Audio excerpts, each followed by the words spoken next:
Derecho Penal 2. Habíamos terminado en la clase anterior de estudiar el delito contenido en el párrafo 2 bis de la obstrucción a la investigación, artículo 269 bis y 269 ter. Ya habíamos hablado, ¿no es cierto?, respecto del momento en que era el propio fiscal o abogado asistente del fiscal en su caso el que podía incurrir en la comisión de este delito tan grave de obstrucción a la investigación, que, como vimos, consiste en obstaculizar gravemente con dolo específico, a sabiendas, el esclarecimiento de un hecho punible o la identificación de sus responsables mediante la aportación de antecedentes falsos. Esto es muy interesante. Mediante la aportación de antecedentes falsos que lleven al Ministerio Público a realizar, por un lado, o a omitir, por otro, diligencias de la investigación.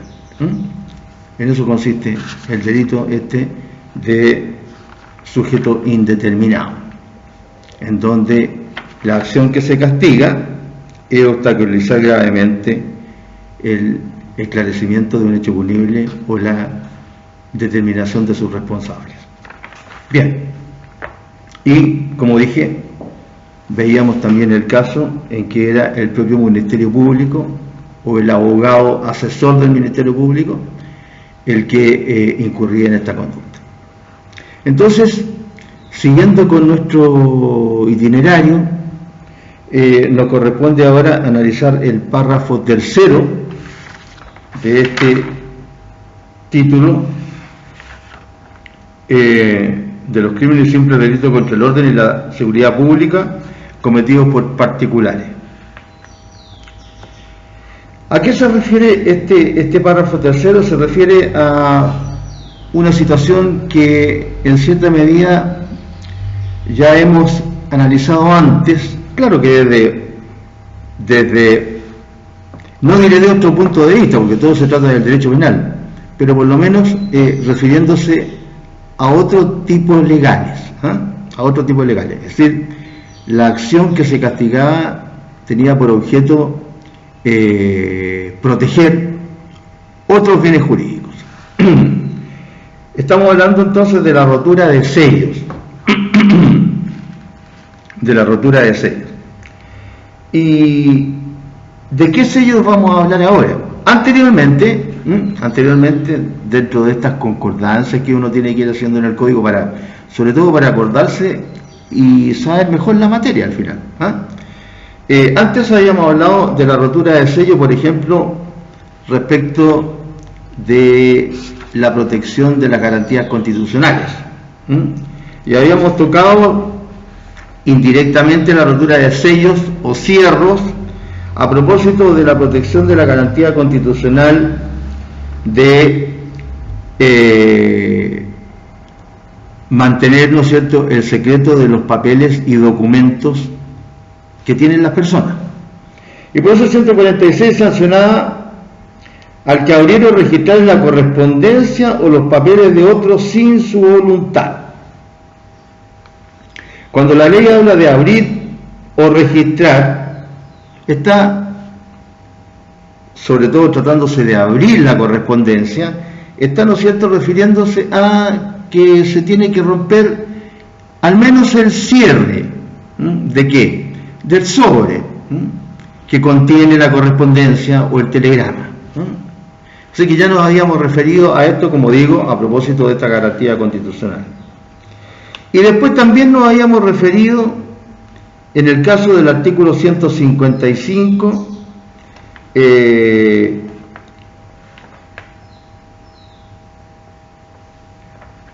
los casos de allanamientos ilegales, porque también se trata de allanar acá documentos. El artículo 155 sancionaba al empleado público que, abusando de su oficio, allanara un templo o la casa de cualquiera persona o hicieron registro en sus papeles y a su vez el artículo siguiente, que es el 156, sancionar a los empleados en el servicio de correo y telégrafos u otros que prevaliéndose de su autoridad interceptaren o abrieren la correspondencia o facilitaren a terceros su apertura o supresión. Es decir, nos habíamos antes ya referido, como dije, a materias relacionadas con el abrir, al menos el cierre, sino el sello, que también podría ocurrir, abrir el cierre y ¿cómo se llama? Y romper el sello de papeles y o documentos. Pero ahora nos encontramos ante otra situación en la que de partida participa, el sujeto activo aquí es indeterminado, puede ser cualquier persona y evidentemente un particular. Entonces acá se sanciona en el 270 al que hubiere roto intencionalmente los sellos puestos por orden de la autoridad pública.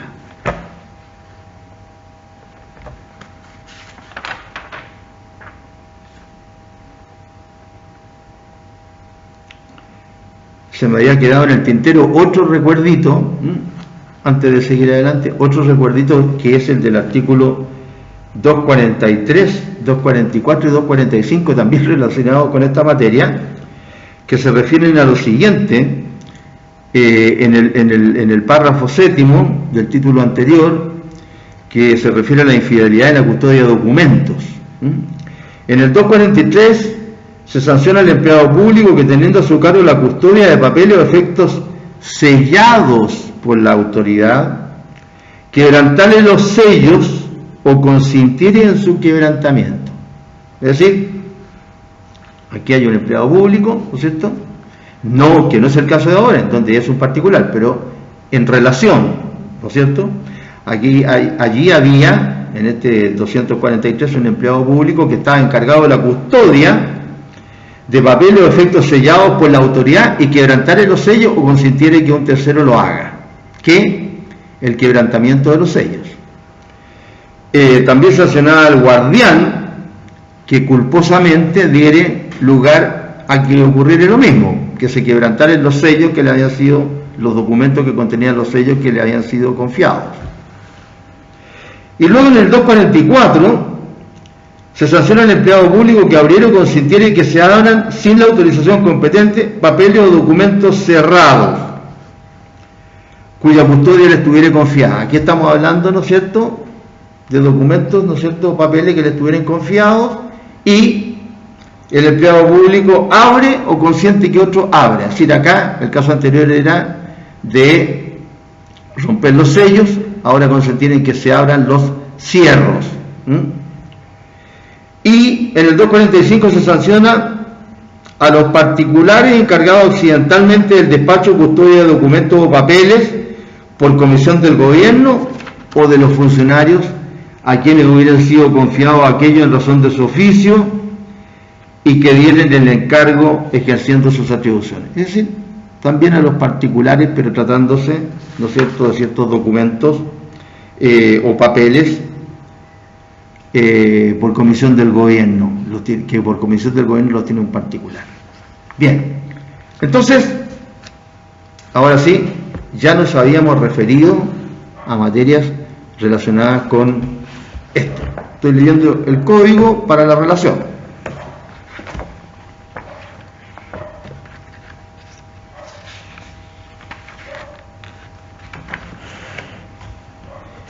Entonces ahora, ¿qué conducta vamos a analizar? 270. Los que hubieran roto intencionalmente los sellos puestos por orden de la autoridad pública serán castigados con reclusión menor de su grado mínimo y multa de tanto a tanto. Y como digo, acá se trata de particulares, sujeto indeterminado, básicamente los particulares, que hubieran roto intencionalmente los sellos puestos por orden de autoridad pública. Una situación. Segunda situación, Las penas serán reclusión menor de su grado medio y multa cuando los sellos rotos estaban colocados sobre papel o efectos de un individuo acusado o condenado por crimen.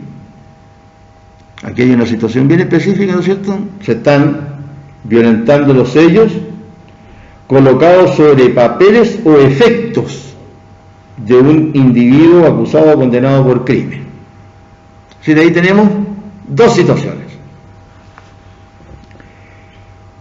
Y luego en el artículo 271, que es el artículo siguiente de este párrafo, se sanciona la siguiente conducta. Si la rotura de los sellos ha sido ejecutada con violencia contra las personas, el culpable sufrirá las penas de reclusión menor de su grado máximo y multa. Claro, siempre, ¿no es cierto?, cuando la conducta se ejecuta con violencia contra las personas, la pena aumenta. Y eso es lo que está pasando en esta situación.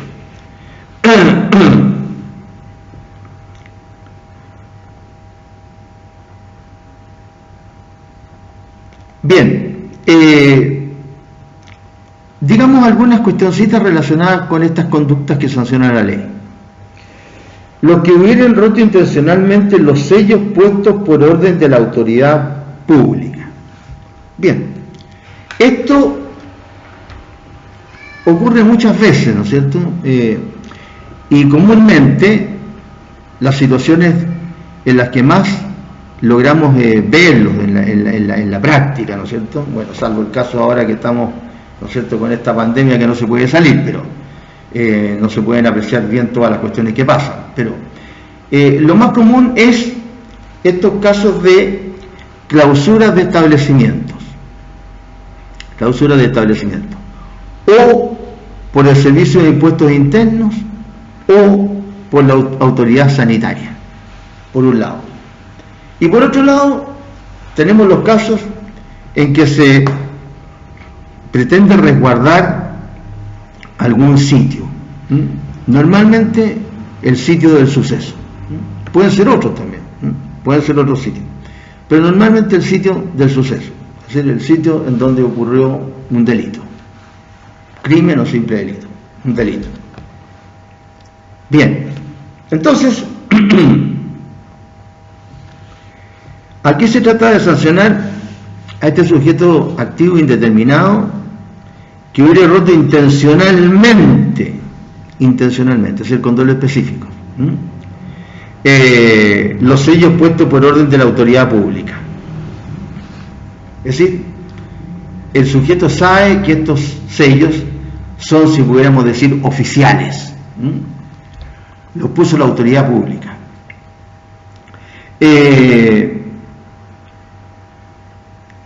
Nosotros bueno, yo lo he visto muchas veces, no sé ustedes que están estudiando, pero estas clausuras que realiza la autoridad pública, la autoridad pública, ¿no es cierto?, entendida como, ya lo hemos dicho en otras oportunidades, la ley en varias ocasiones se ha referido a lo que es la autoridad pública, como aquella autoridad que normalmente ejerce estas atribuciones. No necesariamente necesita que sea, como hemos explicado en otras oportunidades, el número uno del organismo del Estado de que se trate. El número uno del Poder Ejecutivo, del Poder Legislativo, del Poder Judicial. Se trata de muchos de sus delegados. El concepto de autoridad pública es amplio.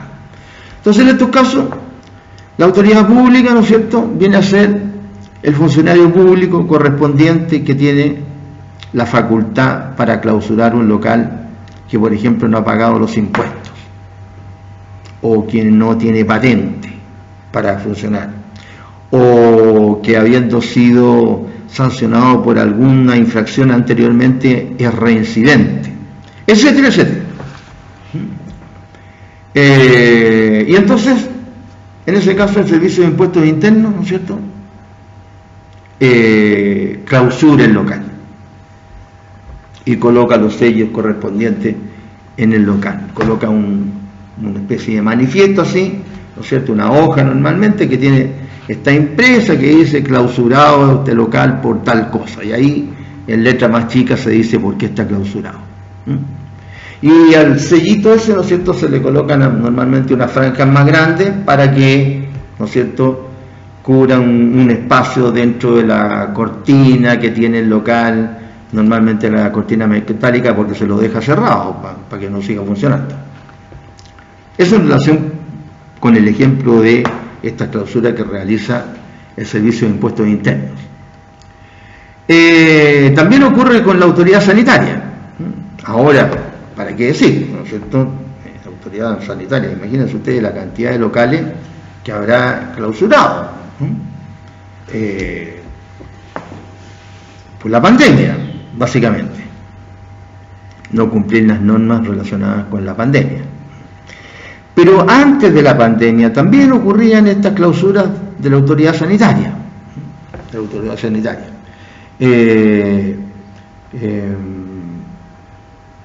Por ejemplo, sobre todo en verano, los casos de muchos lugares de expendio de comestibles, ¿no es cierto?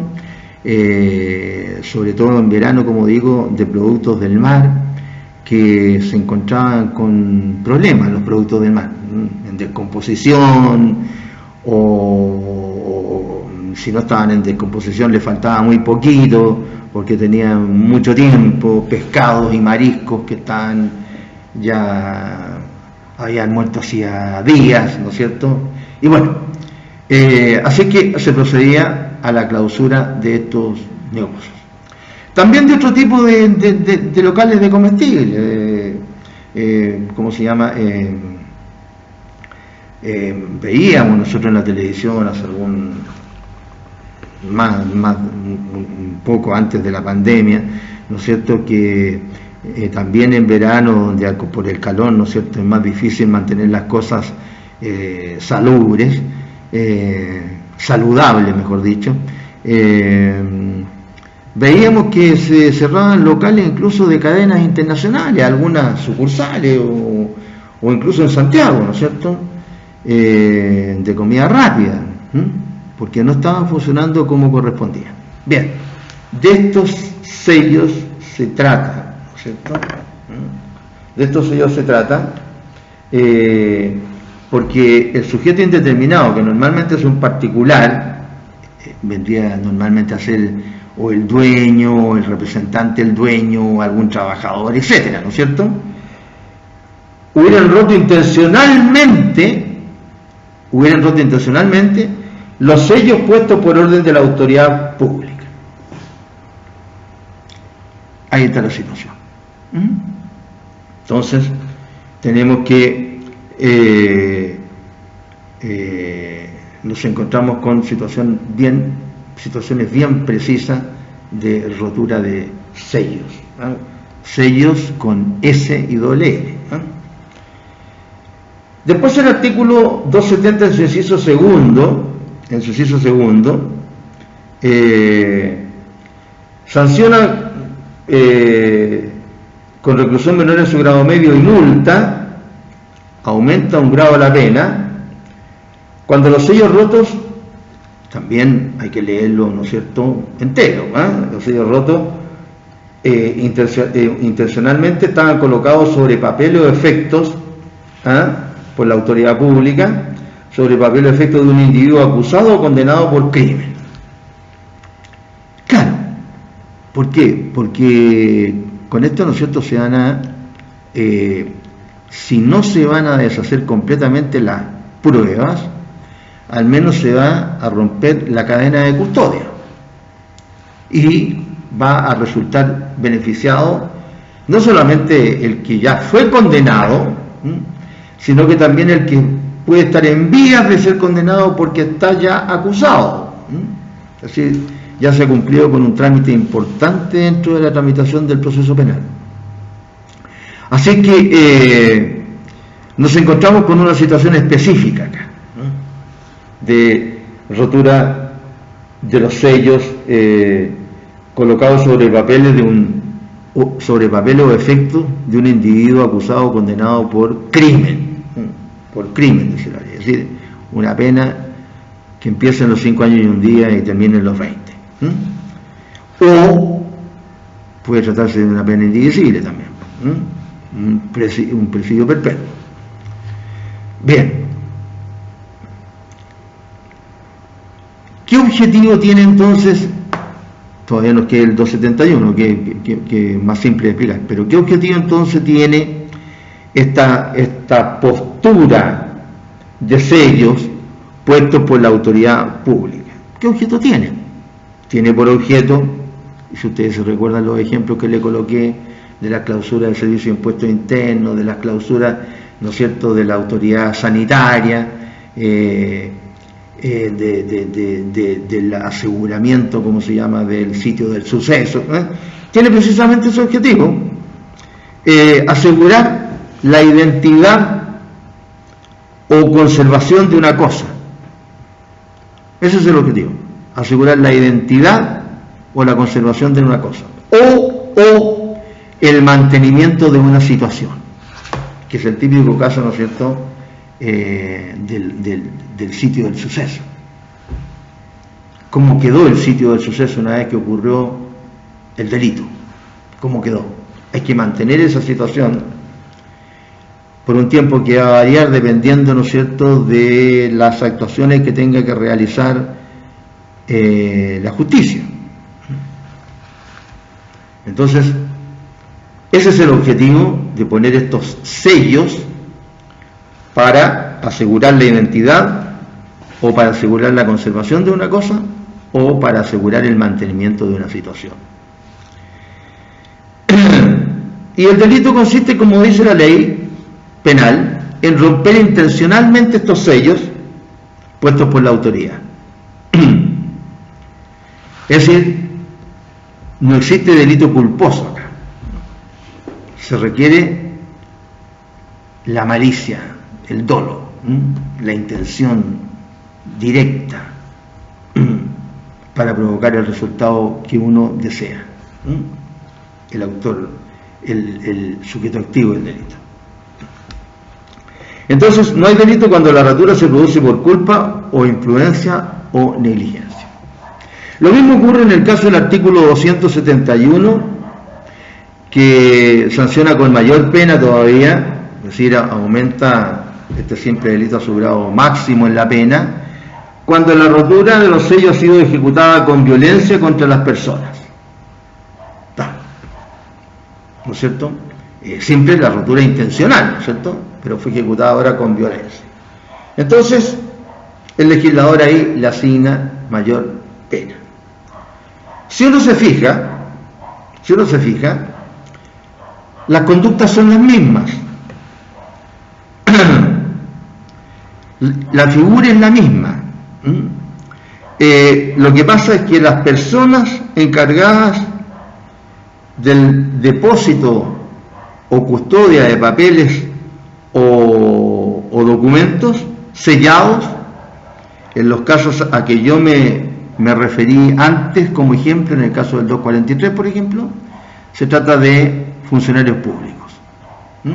Mientras que ahora se trata de personas que han roto los sellos puestos por la autoridad pública.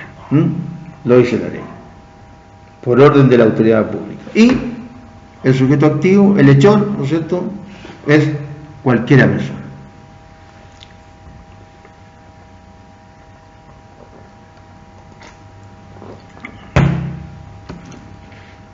Seguimos avanzando.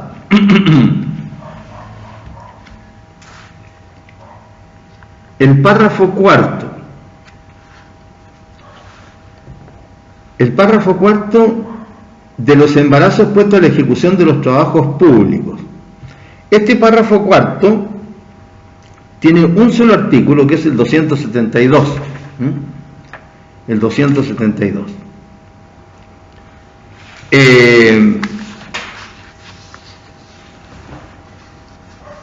El 272.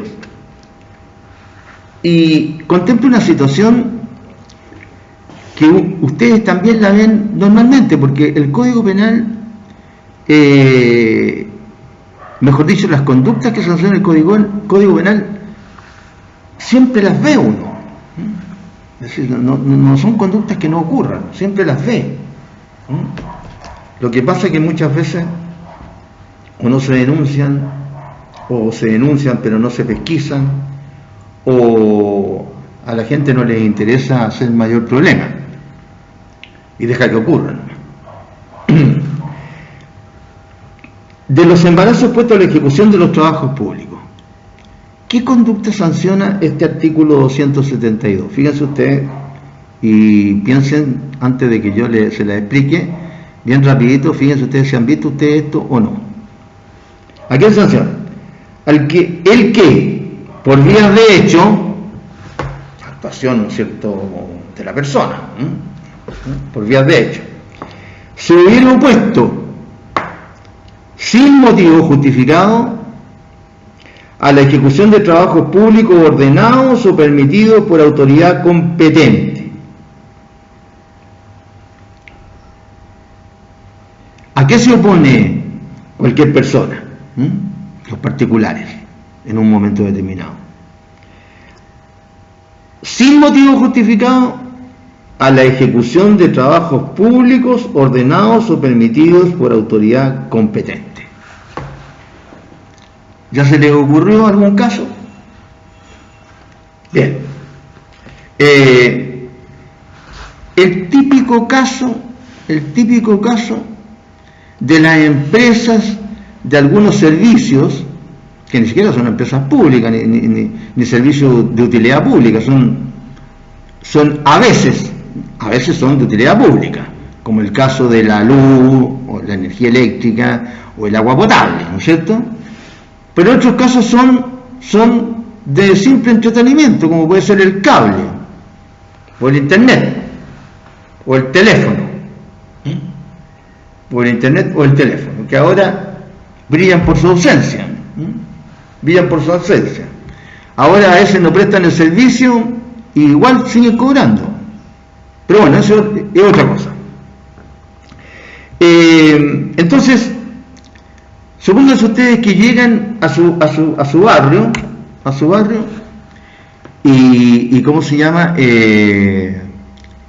La empresa de agua potable, por ejemplo, y empieza a hacer un hoyo en la calle, y en la vereda, o en la calle con la vereda, como que, porque no dan explicaciones ni nada, empiezan a hacer el hoyo nomás.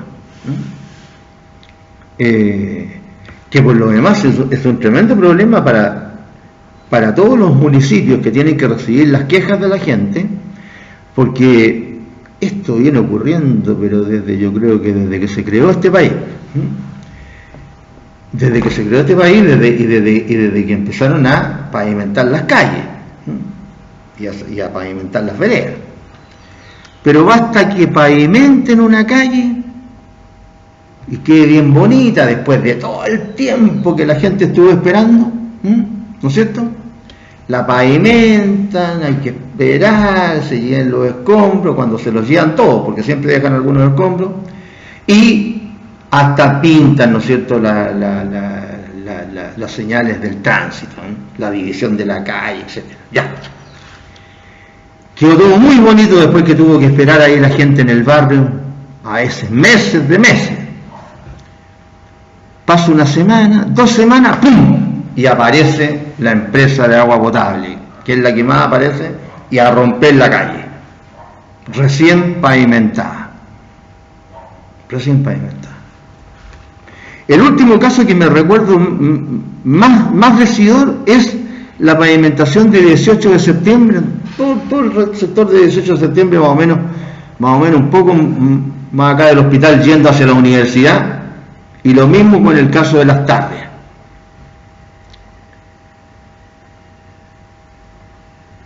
¿Qué sabía ahí? Y lo mismo con el caso de Las Tardes.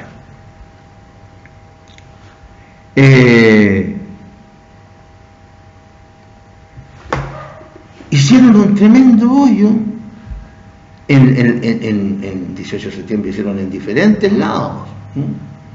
Me recuerdo justo en la esquina ahí donde está la bomba esa que hay ahí en 18 de septiembre, al frente de una bomba de bencina, o sea, la bomba de bomberos con la bomba de bencina, ahí a la salidita de la bomba de bomberos ahí rompieron la calle, los del agua potable.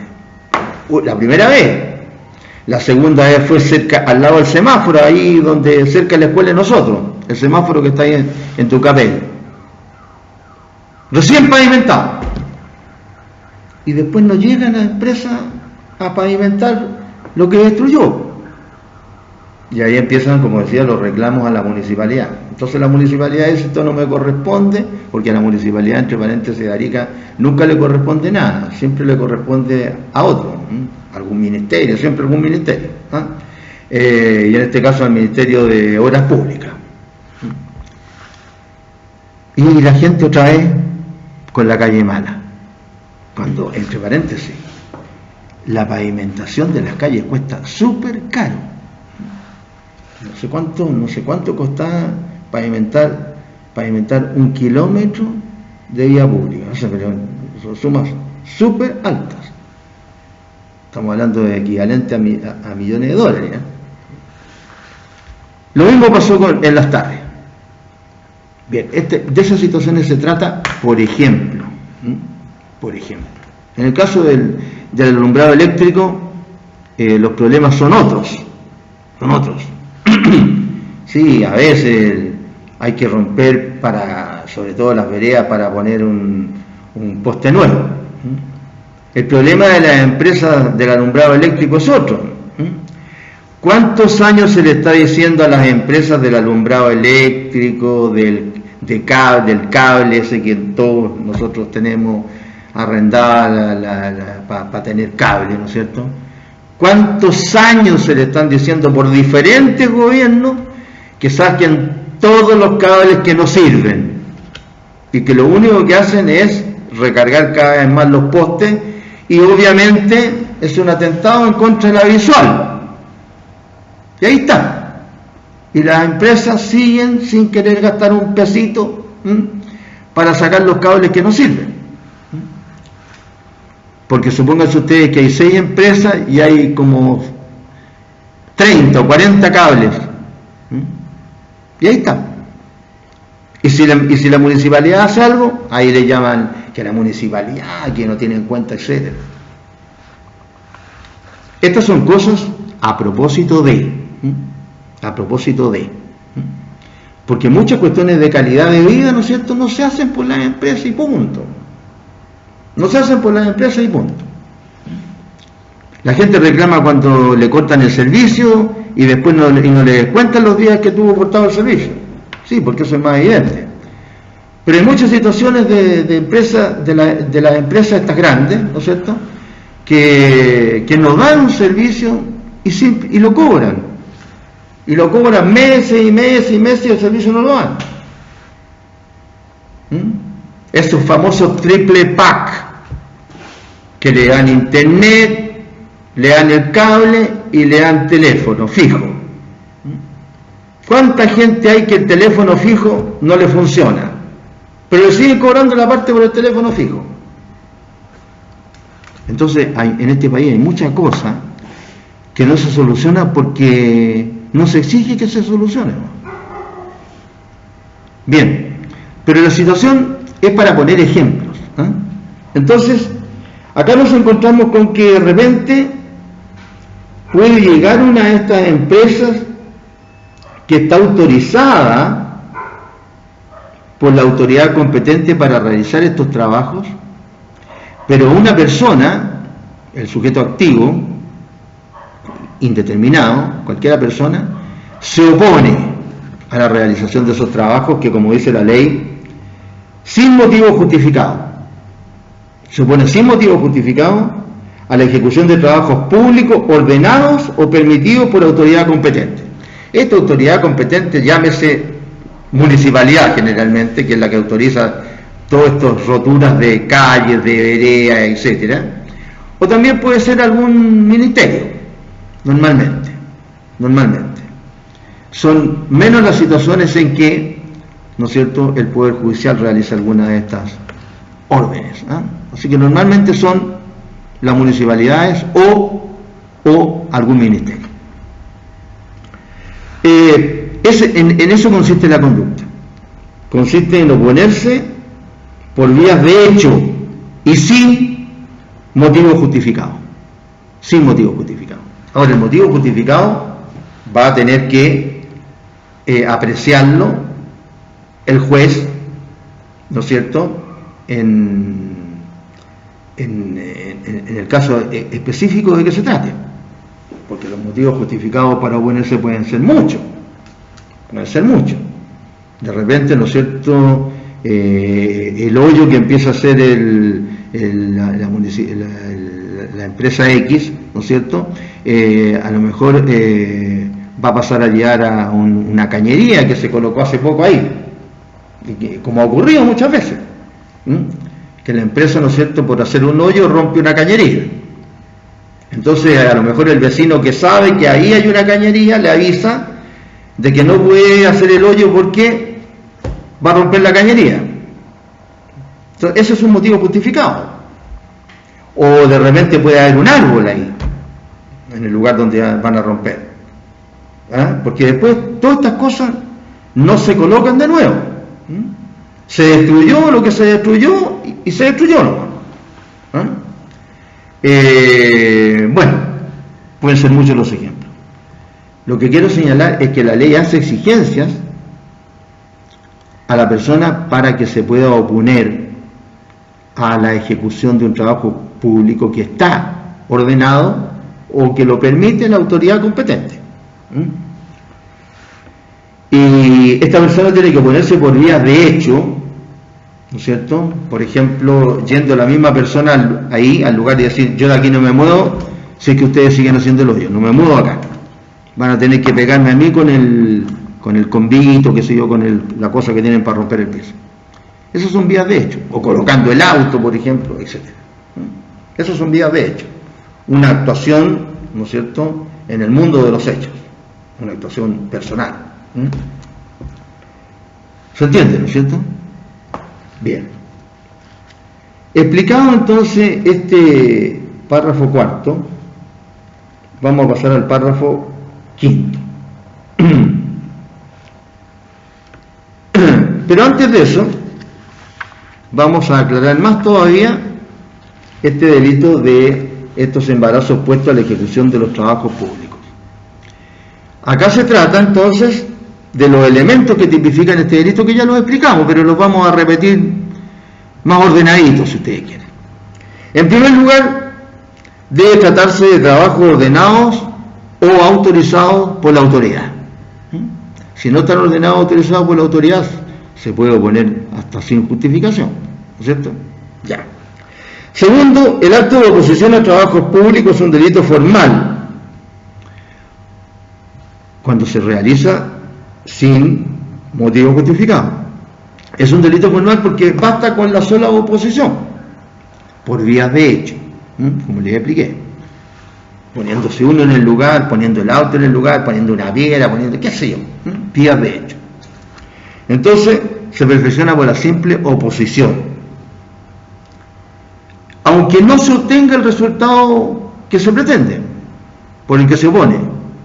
Porque a lo mejor se opone y hacen el hoyo igual, ¿no es cierto?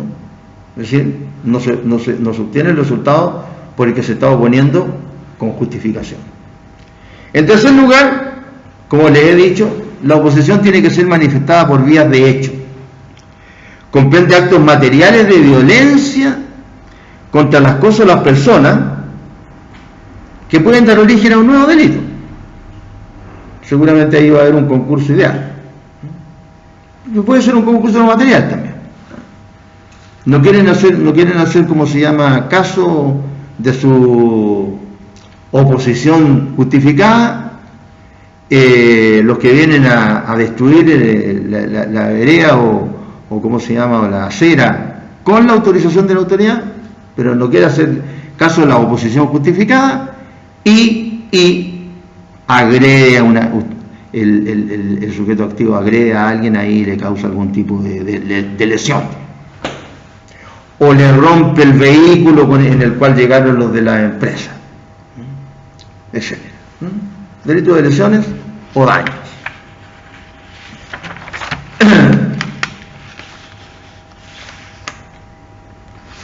Delito de lesiones o daños.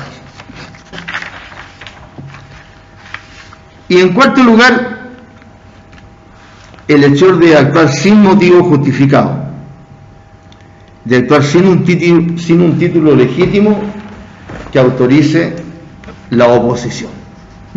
Que autorice la oposición. Ahí entonces tenemos bien ordenaditos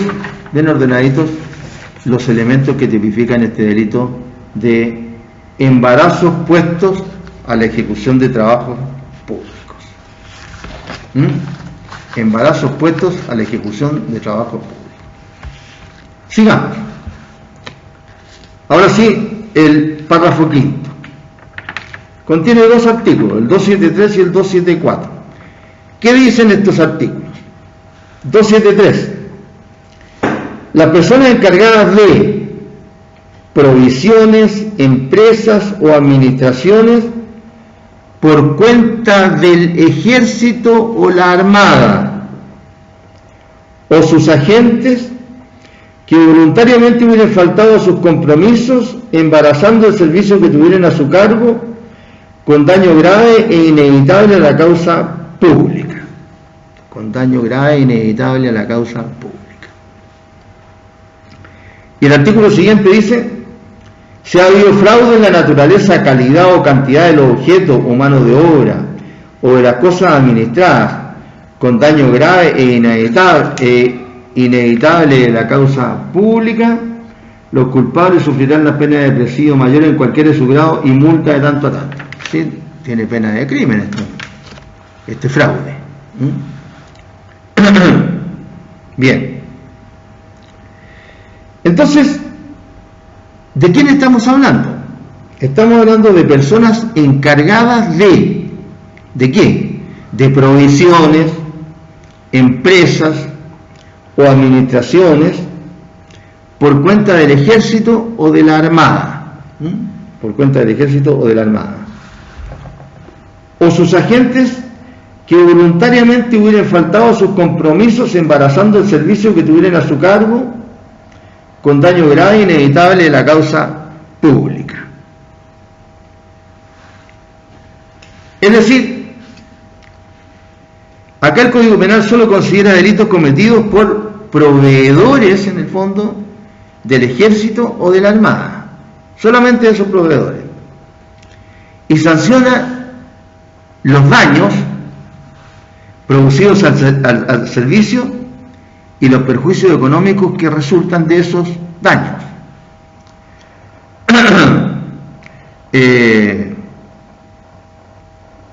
Personas que voluntariamente faltan a sus compromisos de provisión al ejército o a la armada. En el fondo, el artículo 273 se refiere al incumplimiento contractual en tiempos de paz. Nosotros habíamos hablado del incumplimiento contractual en tiempos de guerra, cuando nos habíamos referido a los delitos contra la seguridad exterior o soberanía del Estado. En el artículo 109, número 11, ¿se recuerdan que era un artículo bien largo?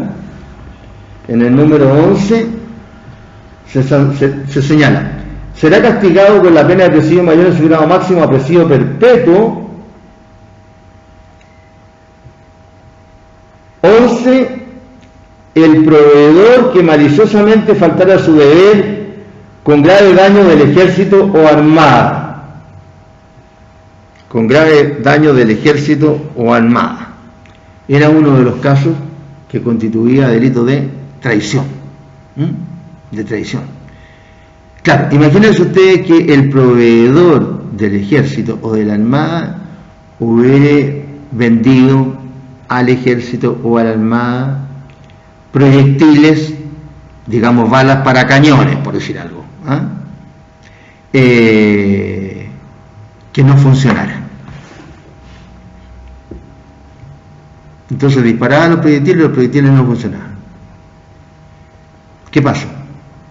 iban a hacer pedazos al ejército de la Armada. Si los proyectiles que tiraban no funcionaban, iban a hacer pedazos. Bien, ahí teníamos como un caso de traición a la patria,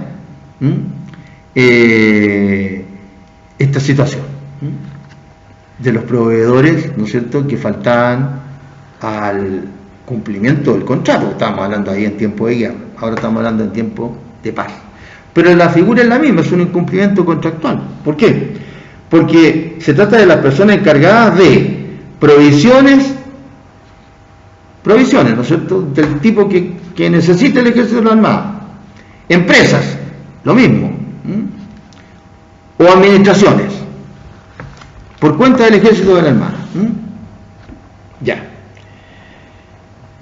O sus agentes que voluntariamente hubieran faltado a sus compromisos.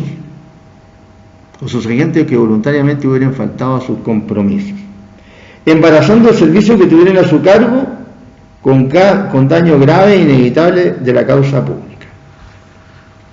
Bien, acá siempre traemos a colación cuestiones que interesan para explicar los delitos. Y segundo, que aparecen en los medios de comunicación social, porque uno no hace investigaciones de estas cosas.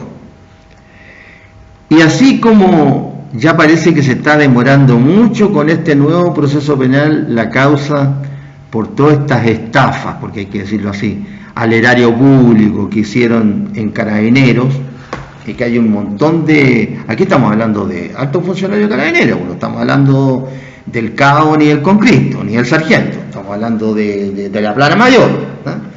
Así como se está demorando mucho esta causa, y cuando las causas se demoran mucho, después la gente el chileno es re olvidadizo, somos re olvidadizos, entonces después se archiva de repente. Los diarios se olvidaron también de la noticia, se olvidaron, como decía el Chavo, queriendo o no queriendo, no sé, algo parecido decía el Chavo, y entonces no hay ninguna sanción.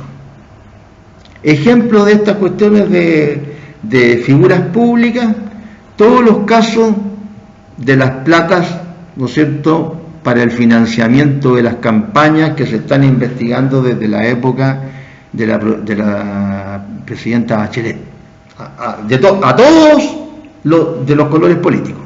Hay dos solamente que condenaron, dos.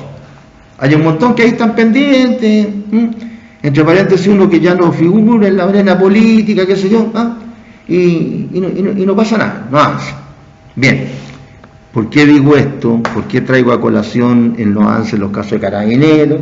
El no avance en los casos de políticos, en las llamadas platas políticas, es decir, para ¿no es cierto?, la publicidad, la propaganda, etcétera, política. Porque ahora hay varios casos que se relacionan entre sí en unas platas del ejército. Que hay un proveedor a nivel particular del ejército, no sé, no sé en qué, no sé si todavía estará o ya lo olvidaron completamente y ya fue a esa cuestión tremenda que tenemos en el Ministerio Público que se llama archivo. El famoso archivo, que hay archivo provisional y definitivo. Al archivo provisional llegan rapidito las causas y de ahí pasan al definitivo. Se demoran un poco más nomás. Y ahí está. Hay me acuerdo, un general, ex general de apellido italiano, que era el único casi proveedor que tenía en un montón de cosas el ejército. Les vendía esos visores para ver de noche, los cascos que tenían un poco más de cubierto la nuca, etcétera, un montón de cosas. Si alguno de ustedes saben qué terminó, mándenme un correo en qué terminó esa investigación. Yo por lo menos ya le perdí la pista. Tal como una investigación que hay en la Armada, que sé yo, lo mismo, ya le perdí la pista. Claro, ¿por qué? Porque hay tanta cosa nueva, y sobre todo ahora con este flagelo que tenemos, que uno va preocupándose de otras cosas.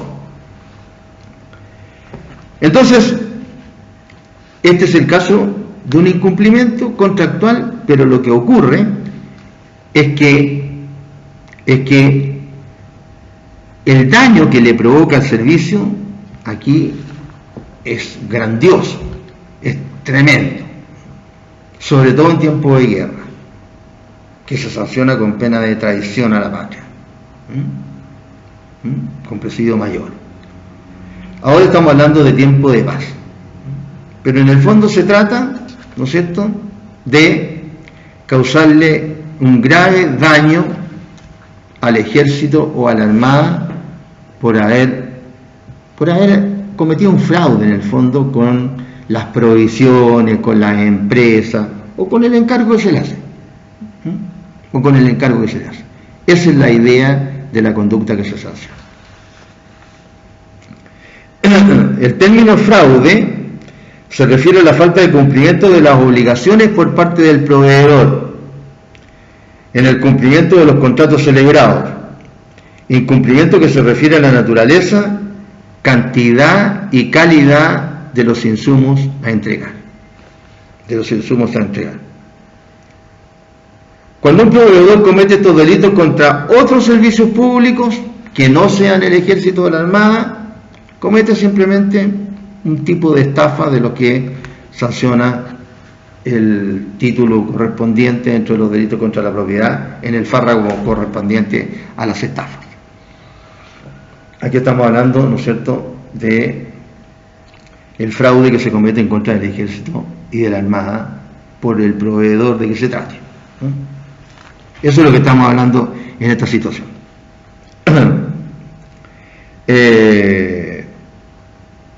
Claro, es un fraude, pero, ¿no es cierto?, a una organización que, por los insumos que requiere, no puede ser objeto de fraude. No puede ser objeto de fraude. Imagínense ustedes, por ejemplo, que a la NASA le vendieran, ¿no es cierto?, el combustible para los proyectiles que lanza al espacio, un combustible malo, por ejemplo. Sí, se trata de una empresa, pero son empresas que no pueden, bajo ninguna circunstancia, ser objeto de ese tipo de fraudes, porque los daños que se causan, económicos y de otra índole, impresionante.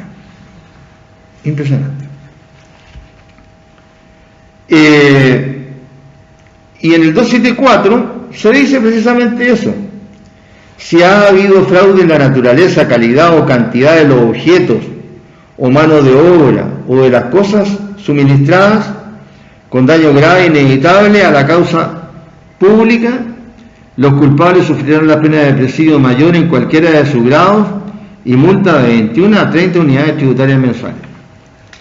Grave la pena, porque se trata de un delito que se comete, ¿no es cierto?, en tiempo de paz, en contra de un proveedor del ejército o de la armada. Un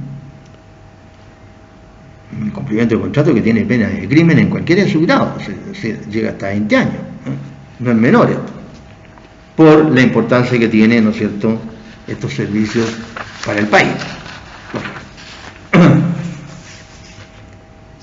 Bien.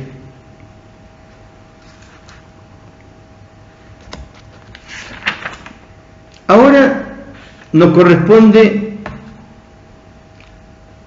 hablar de las infracciones de las leyes y reglamentos referentes a loterías, casas de juego y de préstamo sobre prendas, el párrafo sexto.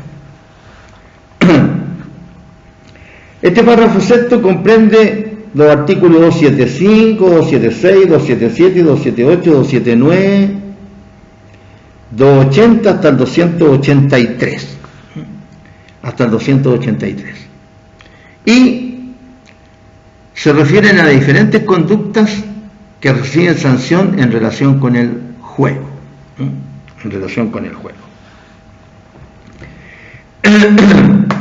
Esto del juego, bueno, de partida le vamos a dar una mirada rápida, pero vamos a explicar igual, pero vamos a tratar de ir un poquito más rápido.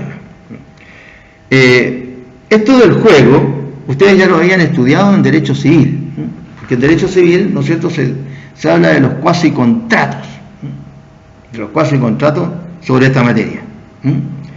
Y ahí los juegos se dividen en lícitos e ilícitos, según si en los juegos predomina la inteligencia o la destreza de los jugadores o la pura suerte,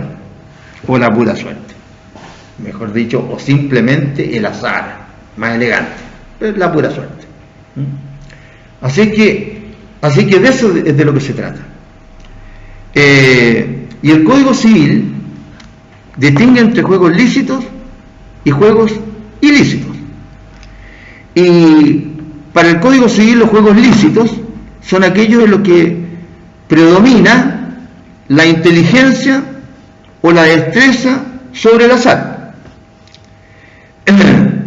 Y se regulan como contratos aleatorios en los artículos 2259 al 2263 del Código Civil. Son contratos aleatorios. Y los juegos, esos son los juegos lícitos, en los que predomina la inteligencia o la destreza sobre el solo azar o suerte. Y los ilícitos, al revés, predomina la suerte o el azar sobre la destreza o la inteligencia. Y estos están legislados en los artículos 1466 y 1468 del Código Civil. No dan derecho ni acción para exigir el pago de lo ganado, pero no podrá repetirse lo que ya se haya dado o pagado a sabiendas de su ilicitud, y tienen un objeto ilícito.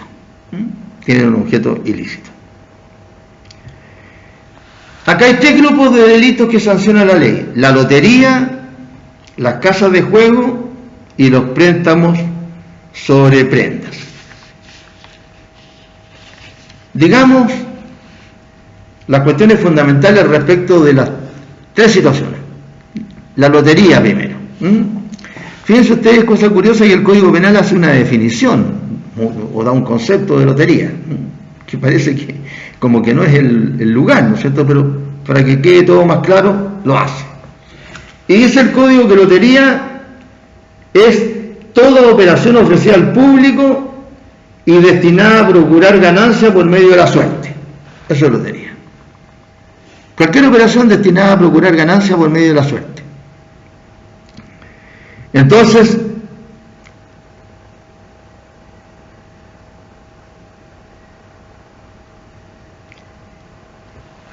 ¿a quiénes sanciona el Código en virtud de este ¿cómo se llama?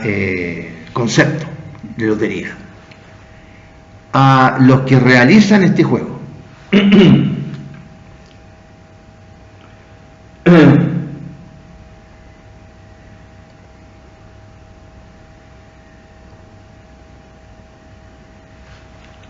A los que realizan este juego.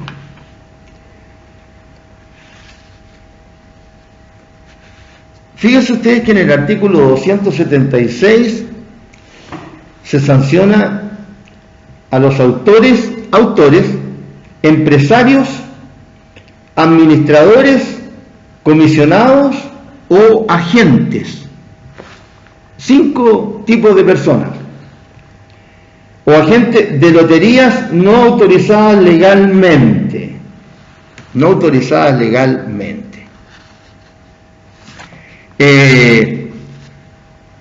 Una explicación. Acá en la lotería ocurre algo parecido a lo que ocurre con la fabricación de moneda. Nosotros habíamos dicho en su momento, cuando hablamos de estos delitos relacionados con la moneda, que en el caso de la fabricación de moneda, también hablamos del cercenamiento, ¿no es cierto?, de la moneda, de la falsificación de la moneda y del uso indebido o de circulación de la moneda, uso malicioso. Hablamos, como digo, de la fabricación, falsificación, cercenamiento y falsificación o uso indebido de la moneda. Y habíamos dicho a propósito de la fabricación que lo que el código señalaba al sancionar que el Estado chileno tiene el monopolio sobre la fabricación de la moneda. Entonces, por eso es que el código castigaba al que fabricara moneda no estando autorizado para ello.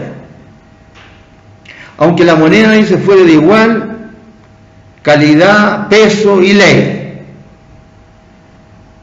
Pero no era el que la estaba fabricando el que estaba autorizado por el Estado de Chile. ¿Por qué? Porque el Estado de Chile se reserva el monopolio para fabricar moneda. Bien, acá ha ocurrido una situación parecida. ¿Por qué? Porque estamos hablando de la lotería. Y la lotería, ¿no es cierto?, es un juego de azar, de cualquier manera que sea, en el que predomina, ¿no es cierto?, la suerte o el azar, y no mayormente la destreza o la inteligencia de los jugadores. Entonces, ¿qué es lo que ha ocurrido con las loterías? Con las loterías ha ocurrido que el Estado ha venido a través del tiempo manifestando ser el que tiene el monopolio sobre este juego.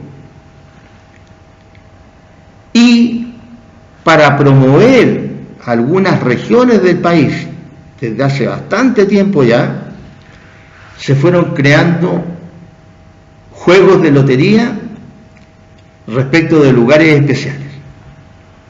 Y por ejemplo se crea, me parece que por ahí por el 1930 y tanto, no estoy seguro, 1930 y tanto, la Lotería de Concepción. Después de eso se crea la Lotería de Beneficencia, se llama La Polla, se llama, de Beneficencia. Más o menos conjuntamente con eso se empiezan a crear casinos.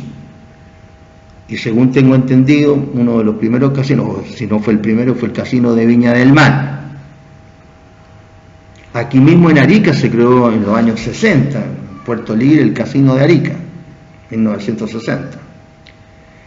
Y no sé si hubo otros antes, o otros después, de todas maneras, sobre todos estos juegos en los que predomina el azar, que, como dijimos delante, de acuerdo con la definición que hace el Código Civil, es un contrato ilícito porque tiene objeto ilícito, y lo único que no dan derecho para repetir lo que se haya dado o pagado en virtud de ellos.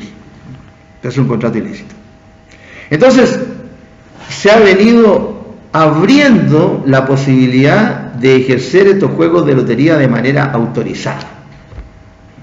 Y ha sido el Estado de Chile, repito, el que para promover ciertas regiones del país ha ido autorizando estos juegos.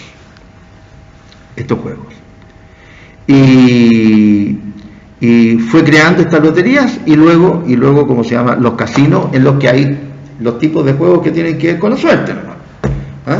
Con la suerte.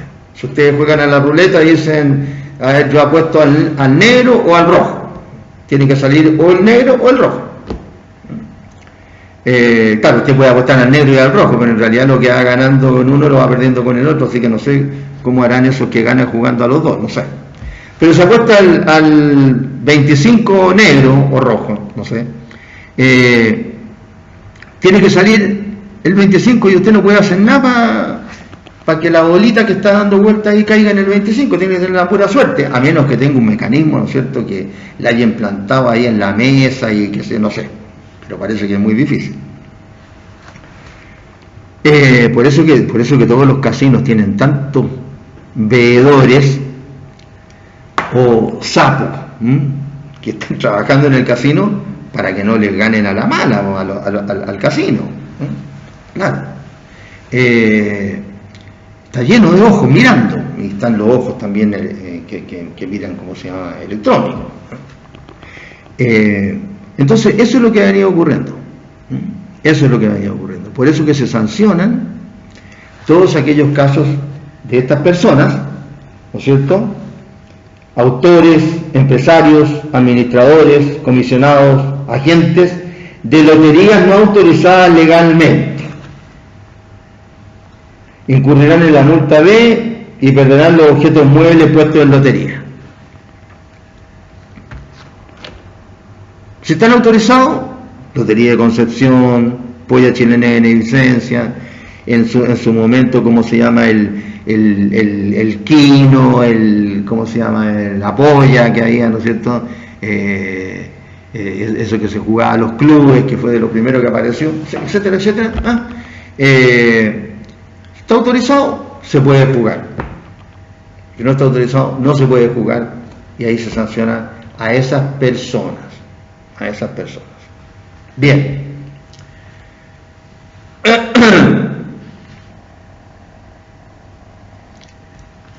Entonces, dice la ley que perderán los objetos muebles puestos en lotería. Ya. Después, si los objetos puestos en lotería fueren inmuebles, la pena será multa de 21 a 30 unidades tributarias mensuales. O sea, cuando se trata de que lo que está puesto en lotería son inmuebles, entonces, en vez de perder los muebles, como en el caso anterior, como ahora se trata de inmuebles, lo que se aumenta es la multa. Y en caso de reincidencia se les aplicarán además la reclusión menor en su grado mínimo. Bien.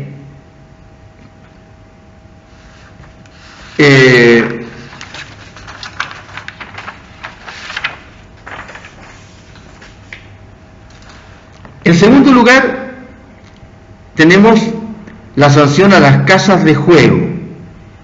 Las casas de juego. ¿Qué son las casas de juego? Son aquellos lugares donde se practican los juegos de azar, es decir, estos juegos de suerte,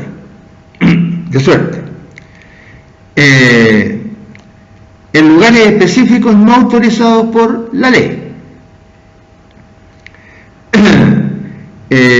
Ya lo dijimos, ¿no es cierto?, que los juegos de suerte o de azar son aquellos en que la contingencia de ganancia o pérdida depende exclusivamente o en forma decisiva de la suerte o de la casualidad, pero no de la inteligencia.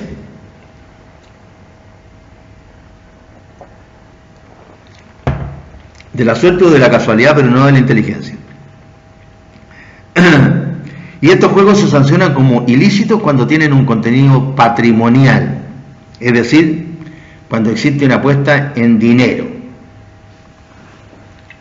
Por eso que cuando uno era chico y lo llevaban, después cuando uno era grande ya a los hijos, ¿no es cierto?, a la feria esta que hay juegos, de los juegos infantiles.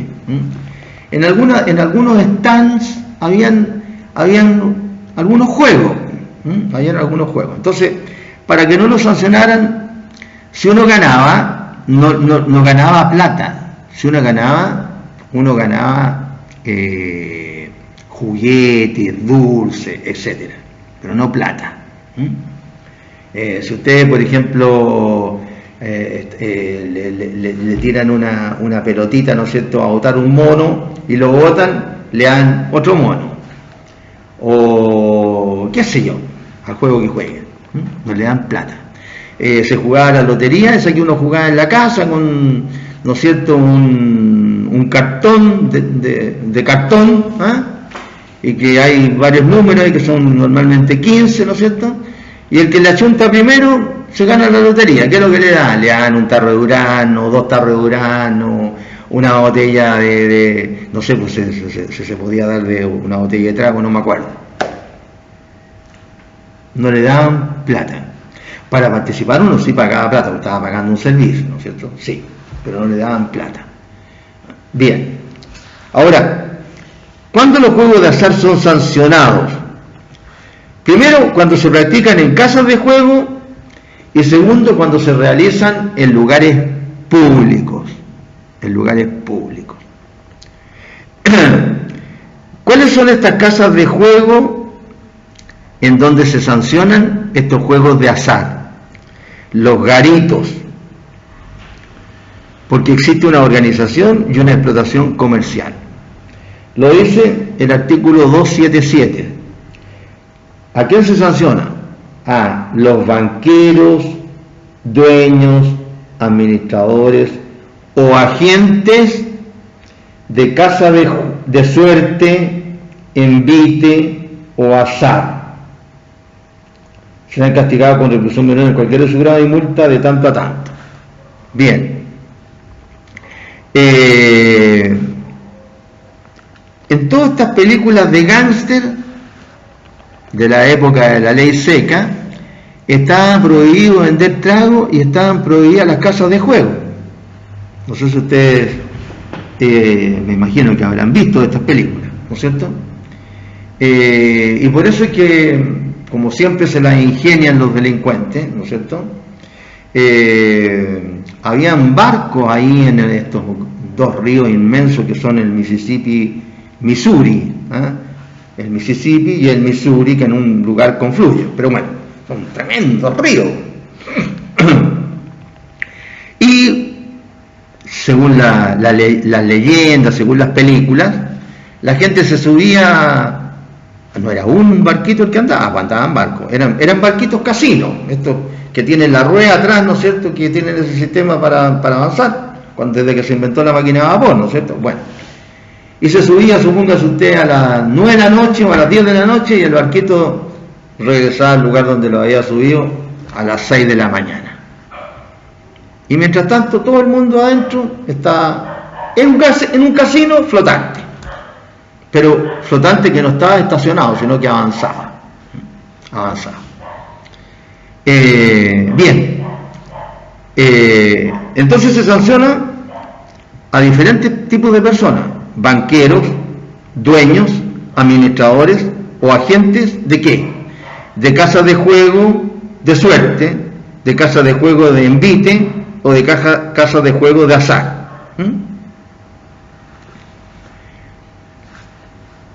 En todas partes hay gente que se junta a jugar plata. Acá en Arica también.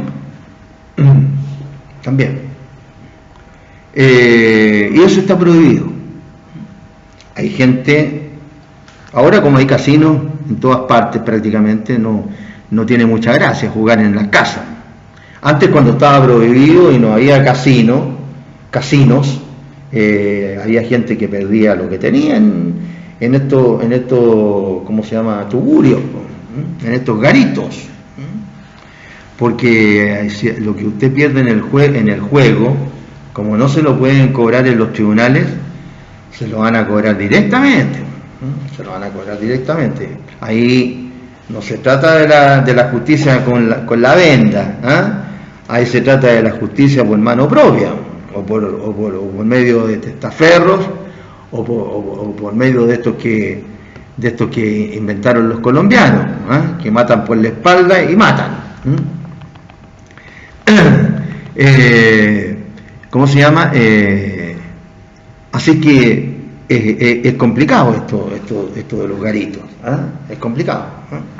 Si se juega plata, ahí ¿cómo se llama?, estamos cometiendo delitos. Casas de envite o de azar. Artículo 278. ¿A quién se sanciona también en relación con estas casas de juego, envite o azar? 278. Los que concurrieren a jugar a las casas referidas sufrirán la pena de reclusión menor de su grado mínimo o multa de tanto a tanto. Aquí ya no solamente se sanciona, como vimos en el caso de la lotería, al que negocia, en el fondo, el que se hace de plata con la lotería, sino que aquí en la casa de juego se sanciona tanto al que negocia con la casa de juego como también se sanciona a los que concurren a jugar ahí. O sea, si en una casa están jugando 10, todos están cometiendo el delito. Todos están cometiendo el delito. Están jugando plata. Bien. ¿Y cuál es el otro caso que se sanciona? Cuando el juego se realiza en lugares públicos. Lugares públicos como cuáles, como caminos públicos, calles, plazas, ferias u otros sitios semejantes de reunión. Esto en lugares públicos se castiga como una falta de acuerdo con el 495, número 14.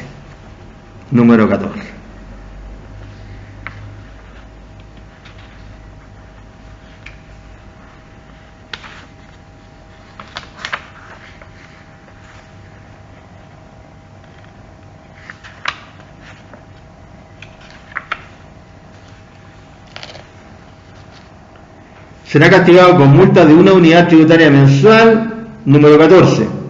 El que en caminos públicos, calles, plazas, ferias u otros sitios semejantes de reunión estableciere rifas u otros juegos de envite o azar. Estableciere rifas u otros juegos de envite o azar.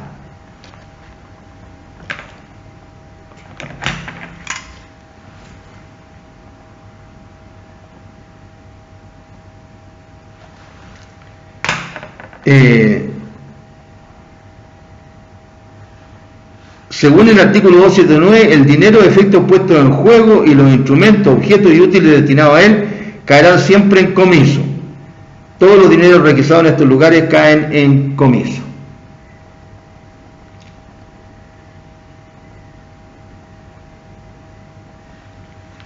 Me acuerdo que cuando era niño uno se ponía a mirar a ese en el barrio, porque en algunos barrios, ¿no? Íbamos nosotros con amigos cuando éramos niños y jugaban a la rayuela, pero jugaban plata. Y en esa época, ¿no es cierto?, los carabineros pesquisaban todo, pesquisaban hasta esas cosas. Así que cuando aparecía el furgón policial, salían todos arrancando. Y ¿cómo se llama? Claro, porque al que pillaban se lo llevaban preso para que pagara la multa. Y lo que quedaba de plata ahí caía en comiso. Jugaban plata muchas veces a eso. Así, eso está prohibido, ¿no? O estaba prohibido. Claro, en esa época los carabineros actuaban, pesquisaban. Si había un curado, ¿cómo se llama?, en la vía pública, que estaba borracho, durmiendo en el suelo, ¿no es cierto?, y se había ensuciado sobre sí mismo, etcétera, los carabineros lo llevaban detenido y lo tenían que levantar cochino como estaba, ¿no es cierto?, y ensuciarse ellos mismos para llevarlo preso, porque en la comisaría muchas veces lo bañaban con, qué sé yo, con un grifo, no sé. Ahora, ¿ustedes creen que un carabinero se va a dar la molestia de llevar en el furgón a un curado que está durmiendo en la vía pública? O sea, me parecería, si viera eso, me parecería algo así como ver a un marciano bajando un platillo volador. ¿Qué quieren que les diga? Cuando nosotros éramos niños y no tan niños, se llevaban detenidas las personas que jugaban al fútbol en la vía pública. Claro, que uno está jugando al fútbol en la vía pública y si hay una plaza, por ejemplo, y están unas mamás con los niños chicos, etcétera, claro, ¿no es cierto?, aunque también sean chicos, los que están jugando, están causándole, ¿no es cierto?, un perjuicio a los que están en el lugar ese.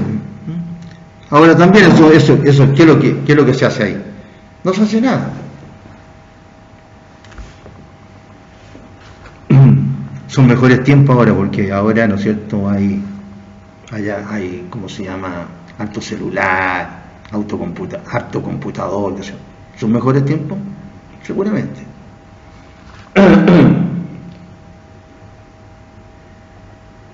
Entonces tenemos que no se puede jugar en sitios públicos a estos juegos, ¿no es cierto?, de azar.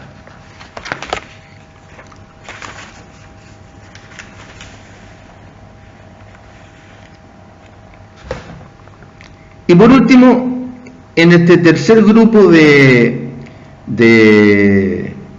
sanciones están las sanciones que tienen que ver con las casas de préstamos sobre prendas. Es decir, las casas de préstamos también están reguladas. Y nosotros tenemos en Chile una casa de préstamo, que ahora con la pandemia no sé si estará funcionando o no, pero en Chile el crédito prendario se encuentra regido por la ley 9322 del 16 de febrero de 1949 sobre la Dirección de Crédito Prendario y Martillo. Y la ley exige tanto al Estado como a los particulares quienes también pueden realizar estas actividades, el cumplimiento de una serie de requisitos. Es decir, para realizar el préstamo tienen que realizarse o cumplirse mejor con exigencias o cumplir requisitos. ¿Cuáles son? El primero, tener autorización para operar.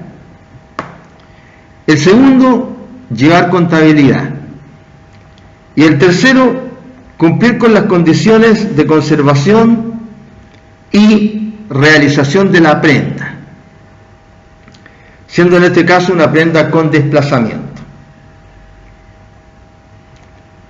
Es decir, el préstamo sobre prenda existe. Ustedes, cuando está normal la situación, van a la casa de crédito prendario y llevan, pues, cuando uno está en la situación o qué sé yo, la gente lleva su reloj, un reloj que valga algo, obviamente, un reloj que sea, no sé, pues de algún metal bueno o una buena marca, o lleva mucha gente hasta los anillos de compromiso, o qué sé yo, una vajilla, ¿no es cierto?, que le regalaron a lo mejor para el matrimonio, para los que se casan ahora, que son bien pocos, etcétera. Y ustedes llevan su prenda y se la entregan a la casa de crédito popular, y esta la resguarda la prenda, cosa que si usted la va a retirar el día de mañana pagando el préstamo y los intereses que le cobran ahí, entonces ustedes se la devuelven tal como usted la llevó. Eso es lo que quiere la ley, si es que existen particulares que se dediquen a esto. Entonces requiere autorización para operar, llevar contabilidad y cumplir con las condiciones para conservar y realizar la prenda. Estas son las exigencias que le hace la ley. ¿Qué conductas se sancionan en relación con estas casas de préstamo sobre prendas? Las conductas sancionadas son realizar la actividad sin autorización para operar, o teniendo autorización o sin tener autorización, no llevar los libros requeridos, no enajenar las prendas en pública subasta, no dar resguardo de lo recibido, de lo dado en prenda, o prestar a personas manifiestamente incapaces para contratar, por la edad o por falta de discernimiento. Por la edad o por falta de discernimiento. Vamos a ir viendo entonces lo que dicen los artículos 280, 281, 282 y 283. Bien. El 280 sanciona al que sin autorización legal estableciera casas de préstamo. Fíjese usted la distinción con el artículo siguiente, porque en el 281 se sanciona a los que habiendo tenido autorización, es decir, en el 280 se sanciona al que no tiene autorización, y en el 281 se sanciona al que sí tiene autorización pero incurre en otras infracciones. Veamos el primer caso, el del 280. Dice el 280: el que sin autorización legal estableciere casas de préstamo sobre prendas, sueldos o salarios, sufrirá reclusión menor y multa y comiso de las cantidades prestadas. O sea, a esta persona se lo sanciona solo porque no tiene autorización.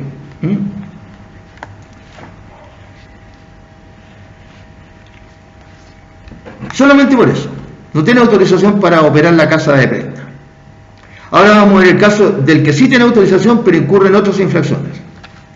281. Los que habiendo tenido autorización no llevaren. Este tiene autorización pero no lleva libros de contabilidad, ¿cierto? Lleva libros de contabilidad con la debida formalidad, asentando en ellos sin claro ni entre renglones las cantidades prestadas, los plazos de intereses, los nombres y domicilios de los que la reciban, la naturaleza, calidad y valor de los objetos de la prenda y las demás circunstancias que fijan los reglamentos que le deberá dictar el presidente de la República, incurrirán en las penas de multa de tanto y tanto.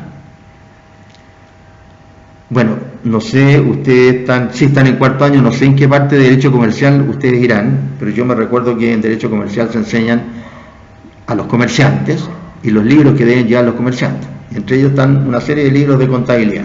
Bueno, a eso se está refiriendo la ley. Está sancionando a este que tiene autorización, pero no lleva los libros de contabilidad de acuerdo a cómo se lo exige la ley, en el fondo.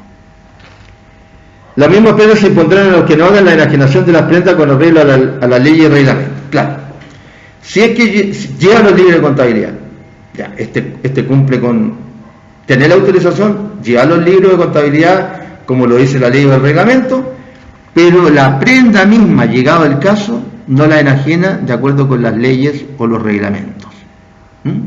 No la enajena de acuerdo con las leyes o los reglamentos. Entonces ahí también es sancionado.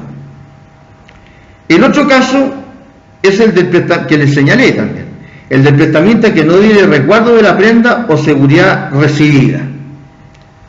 Claro, es una de las exigencias de aquel que lleva libro de contabilidad, dar resguardo de la prenda o de la cosa que recibe. Es una prenda con desplazamiento, es una prenda con desplazamiento, es decir, la prenda que uno le entrega al prestamista.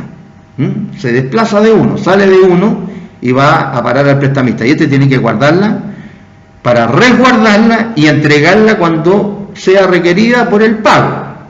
Bien, aquí se sanciona al que no da resguardo de la prenda o de la seguridad que ha recibido. Y por último, se sanciona al prestamista que hiciere préstamos de la clase indicada en los artículos precedentes a una persona manifiestamente incapaz para contratar. Incapaz para contratar, ¿por qué?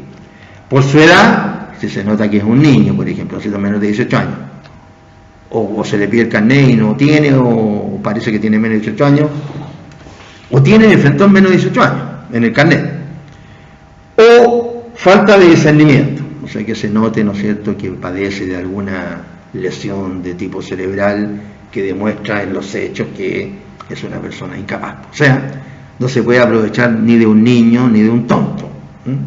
Claro, porque sería estaría cometiendo una estafa, ¿cierto? Bien. Entonces ahí tenemos los casos de sanción de los casos de lotería, de casas de juego, envite o azar y de casas de préstamos sobre prendas. Tenemos que pasar al párrafo siguiente, que es el párrafo 7. Crímenes y simples delitos relativos a la industria, al comercio y a las subastas públicas. De las subastas públicas.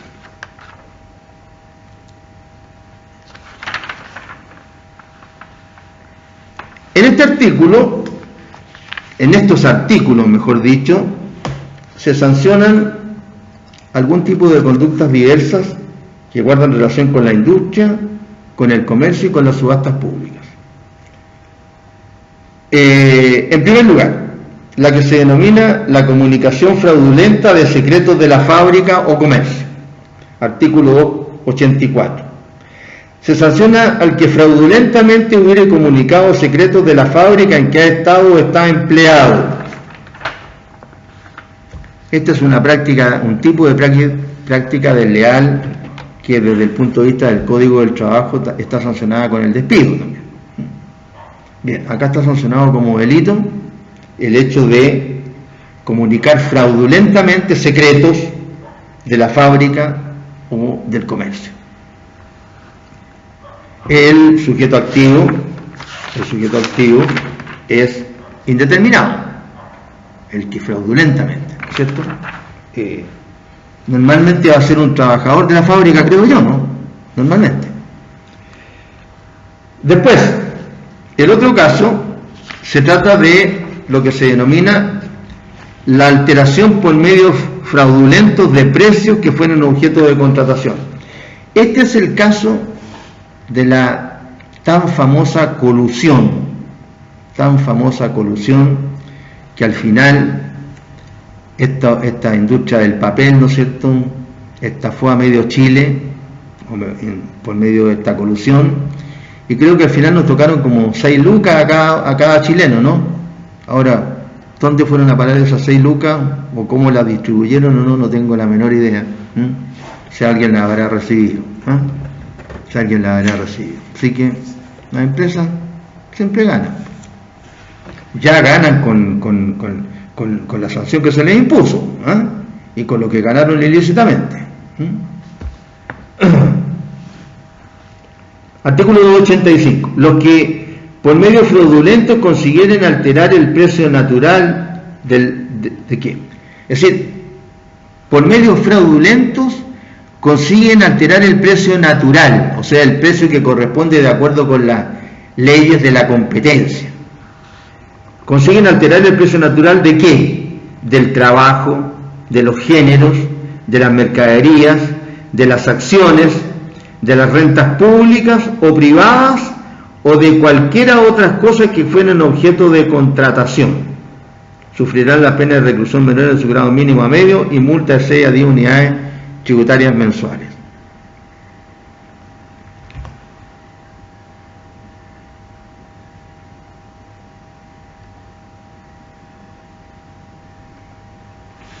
La última modificación que tengo yo acá en el código es la del 18 de marzo de 1996 en relación con este artículo. Yo tengo algunos recortes acá que guardan relación con lo que ocurría en su momento, y se señalaba en su momento que de hecho se absolvieron a estas personas, se las absolvió. En seminario organizado en el año, Fiscalía y penalistas advierten dificultades que tendrá la aplicación de la nueva ley que sanciona la colusión.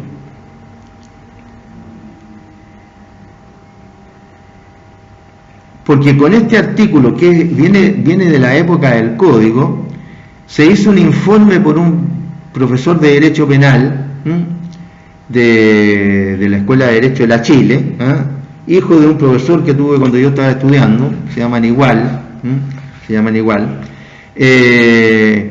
y en virtud de este informe, no podía aplicarse a esta situación nueva de la colusión sobre las acciones respecto ¿cómo se llama?, de estas nuevas situaciones que ocurren ahora. Así que después ¿cómo se llama?, se modificó, la presidenta Bachelet promulga ley que restablece pena de cárcel por colusión, nuevas penas para las empresas y personas culpables de delitos de colusión, y la facultad del Tribunal de la Libre Competencia para indemnizar a posibles víctimas son algunas de las medidas que implementará la normativa. No sé en realidad qué pasó con esto, no sé cuál es el estado actual de la redacción de este artículo, pero por lo menos las personas que en su momento fueron por esto del papel tisú, ¿no es cierto?, esto del papel confort, resultaron absueltas, porque la Corte Suprema aplicó este informe en derecho de este profesor, Entonces, este artículo, les reitero, hasta la última modificación que tengo yo del 18 de marzo del 96, respecto al artículo 285, dice: los que por medios fraudulentos consiguieren alterar el precio normal, el precio natural, dice la ley, del trabajo, de los géneros o mercaderías, acciones, rentas públicas o privadas, o de cualesquiera otras cosas que fueran objeto de contratación, Y, según tengo entendido, este artículo no consideraría estos casos de colusión actuales, y por eso que en su momento se absolvió a estas personas. Yo en este código que tengo fotocopiado, lo tengo fotocopiado justamente para que estén las modificaciones que se han hecho al código, y tengo algunas modificaciones hasta del 2019, pero acá tengo la última del 1996, así que me imagino que estará todo igual. Así que les hago la salvedad para que ustedes lo sepan. Y después, el 286 señala el caso de la alteración a que se refiere el artículo 285 cuando recae sobre bienes de primera necesidad. O sea, también alterar el precio natural del mercado respecto del trabajo, género, mercadería, etcétera, pero ahora, cuando este precio natural se altera fraudulentamente, cuando recae sobre mantenimientos u otros objetos de primera necesidad, además de las penas que en él se señalan, se impondrá, etcétera. No sé si este papel higiénico sería considerado de primera necesidad y además ¿cómo se llama? No sé si este artículo estaba vigente en ese momento. Y por último, el artículo 287 sanciona a los que emplearen amenaza o cualquier otro medio fraudulento para alejar a los postores en una subasta pública con el fin de alterar el precio del remate. El empleo de amenaza o cualquier otro medio fraudulento para alejar a los postores en una subasta pública con el fin de alterar el precio del remate. Claro, esto ha ocurrido muchas veces, no sé si seguirá ocurriendo. Se han hecho reportajes, en los tribunales andan algunas banditas de delincuentes que de manera indirecta amenazan a la gente, y los jueces, como que esa no es su función, pues estamos hablando de juzgados civiles normalmente. El último reportaje que vi fue hace algún par de años atrás, no sé, 4 o 5, en donde en la torre en la que figuran los juzgados civiles en Santiago, donde trabajan los juzgados civiles, andaban unos delincuentones por ahí y que de manera así tranquila, subrepticia, de manera indirecta, amenazaban a los postores en las subastas que ellos querían para ellos, porque hay subastas en las que los precios son bastante bajos y entonces quieren subastar la especie, y si llega alguien que tiene alguna platita, ¿no es cierto?, y quiere subastar la especie, en la plata que tiene, a lo mejor la plata que tiene es mayor a la que pueden ofrecer estos sinvergüenzas que andan tratando de alterar el precio del remate. Entonces ahí es donde el tribunal, ¿no es cierto?, señala, bueno, nosotros no podemos hacer nada, no podemos hacer nada en contra de esta gente, sabiendo, y sobre todo ahora que hay cámaras y todo, sabiendo que andan todos los días ahí y que son delincuentes habituales, pues se dedican a esto. Así que esto ha existido desde hace mucho tiempo, de estos famosos testaferros que utilizan hasta en los remates públicos, que se realizan en la Secretaría del Tribunal por el Tribunal. ¿Para qué decir los remates que se realizan los martilleros? Cuando hay un auto bueno que va a salir en un precio muy barato, entonces hay un testaferro que aparece rematándose el auto y al final no se lo rematan al auto, el testaferro, etcétera, etcétera, etcétera, y resulta rematándoselo hasta el martillero, y resulta, como se llama, que nunca pasa nada con esta costumbre. Aquí mismo en Arica han sido sancionados en el tiempo que estoy trabajando yo, pero en el que trabajaba, ejercía mi labor en los tribunales, sancionaron a varios martilleros, y la mayoría de las sanciones, ¿por qué era? Porque recibían el precio del remate y no lo entregaban al tribunal. Y el tribunal los apremiaba primero para que lo entregaran, y algunos, como se lo habían gastado la plata, no la tenían, simplemente no lo entregaban. Así que terminaban hasta con orden de aprehensión los martilleros. ¿Qué tal? Entonces, la sinvergüenzura en Chile viene de hace muchos años, ¿no? Está muy relacionada a muchas situaciones con el Poder Judicial, etcétera. Bien. En el párrafo siguiente, en el párrafo 7 bis,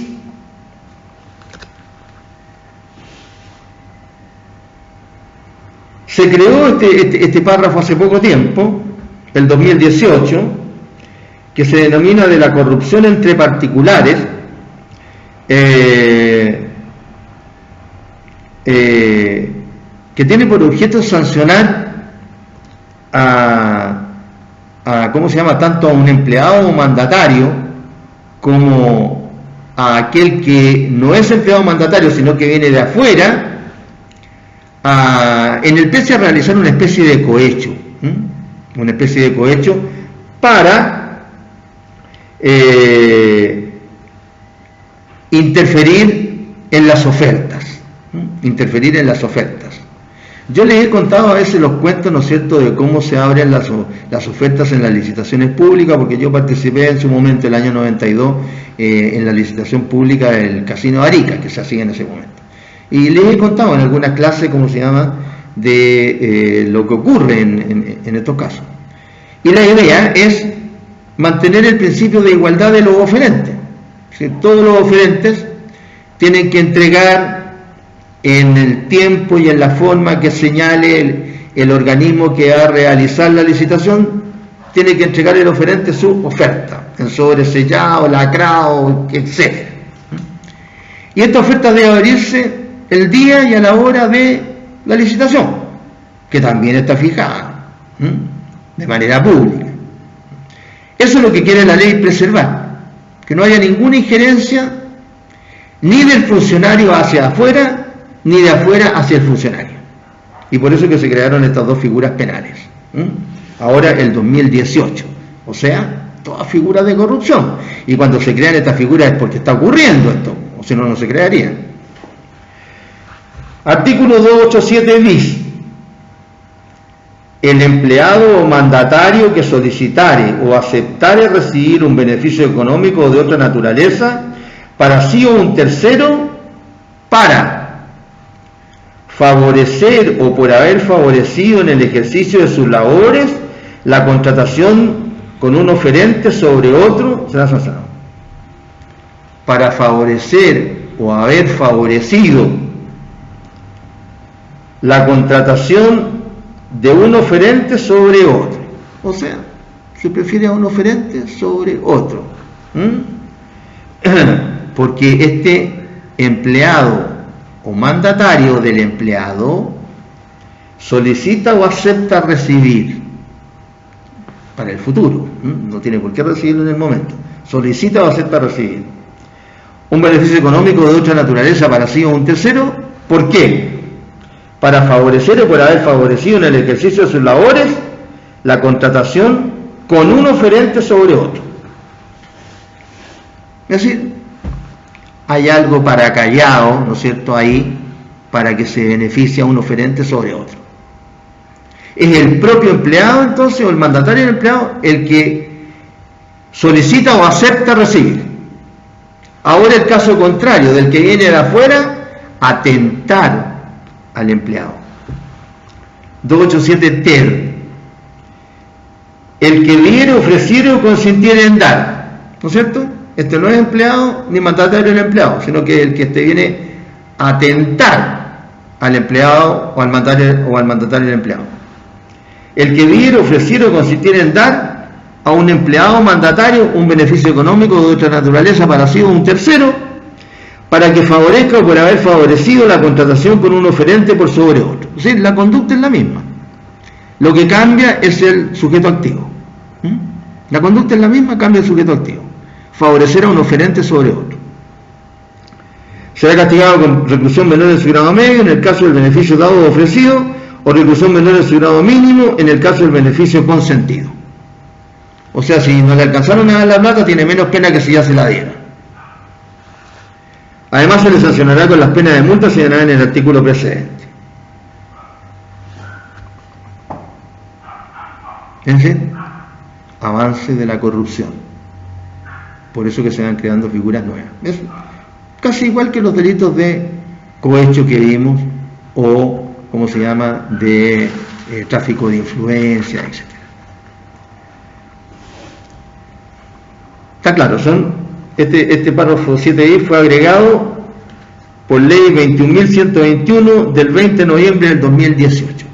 Así que incorpórenlo en su código. Seguimos avanzando. Párrafo octavo. De las infracciones de las leyes y reglamentos relativos a las armas prohibidas. Tiene un solo artículo, el 288, que dice: el que fabricare, vendiere o distribuyere armas absolutamente prohibidas por la ley o por los reglamentos generales que dicte el presidente de la República. Fabricar y vender o distribuir armas absolutamente prohibidas. Entonces, acá, este artículo, como dice acá la nota, fue derogado parcialmente por la ley 17.798, que es la ley sobre control de armas. Lo derogó parcialmente, solo en cuanto se refiere a armas de fuego, explosivos y demás elementos contemplados en la referida ley. Lo derogó en ese sentido. Es decir, queda todavía algún par de armitas acá que está prohibido fabricar, vender o distribuir estas armas absolutamente prohibidas.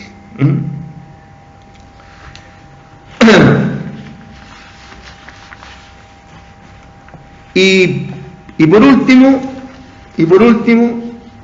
tenemos un articulito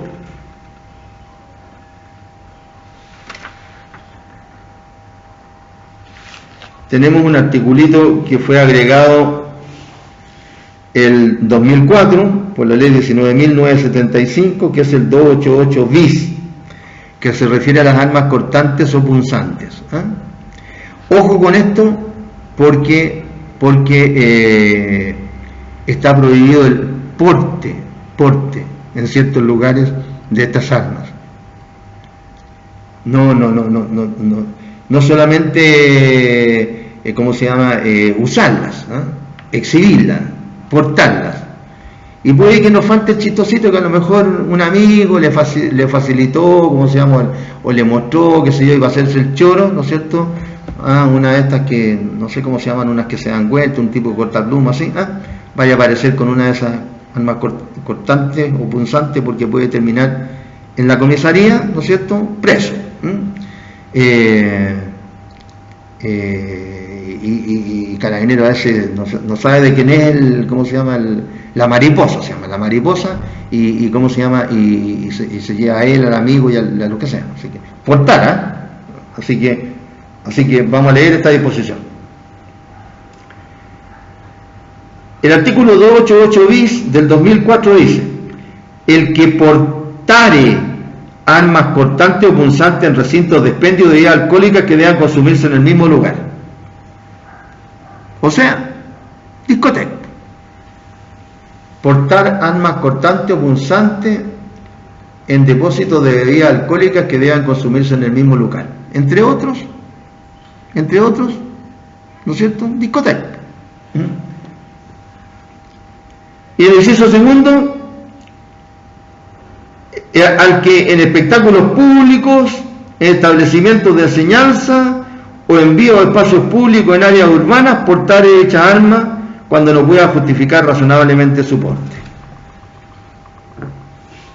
Ya no solamente, ¿no es cierto?, en recintos de expendio de bebidas alcohólicas que deban consumirse en el mismo lugar, sino que también en espectáculos públicos, establecimientos de enseñanza o en vías o espacios públicos en áreas urbanas, cuando no pueda justificar razonablemente su porte.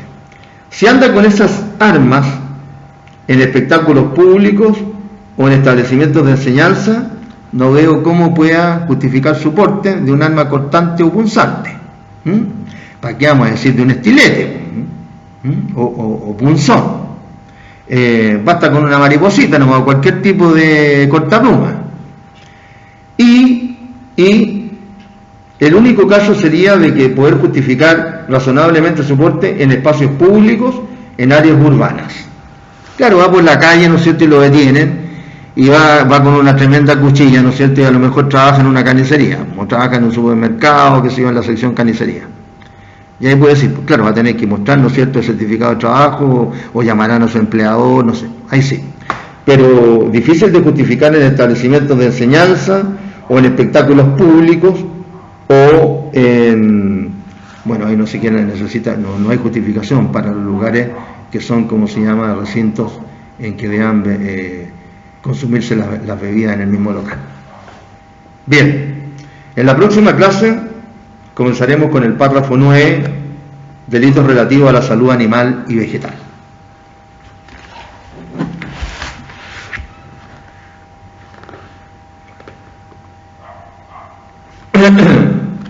Delitos relativos a la salud animal y vegetal, artículos 289 artículo 289,